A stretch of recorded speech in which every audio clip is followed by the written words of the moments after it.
Now open up your Xcode Beta 9, create a Xcode project. Now we'll select this Augmented Reality Application template, as this provides a very good starting point for making our AR applications. Click Next, give it a project name. I'll just give it AR Portal. Make sure SceneKit is selected here.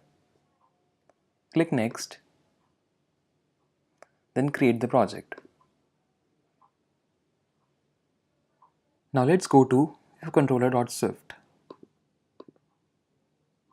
As we can see, we have this template code provided by Apple so that we can easily get started with our AR app. Now let's see what some of this code means. As we can see, we have imported the SceneKit and ARKit framework.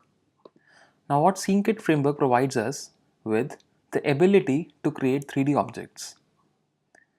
ARKit helps us in placing those 3D objects in the real world. Now we can see this AR SCN view delegate.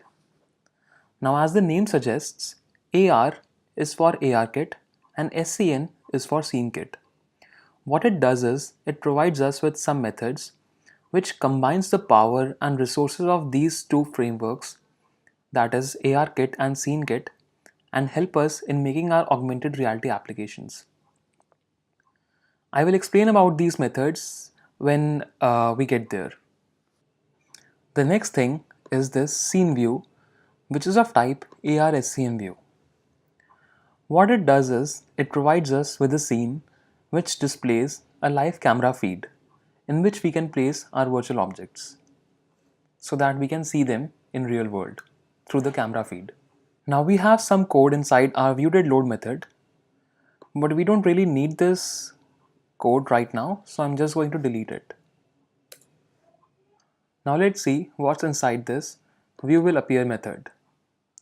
We can see a configuration object created which is of type AR world tracking configuration. Let's see what it means.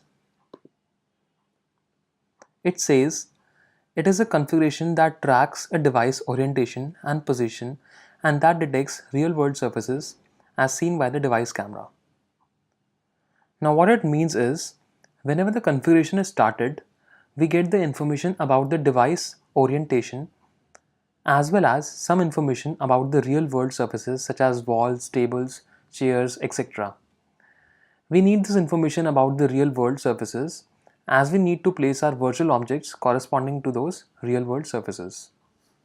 So this is what it means. Now this line of code simply runs this configuration.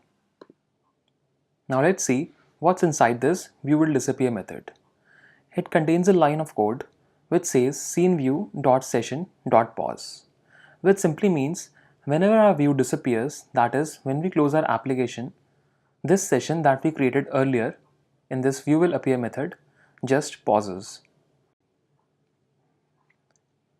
Now these are some of the methods which we will not be needing, so I'll just delete them.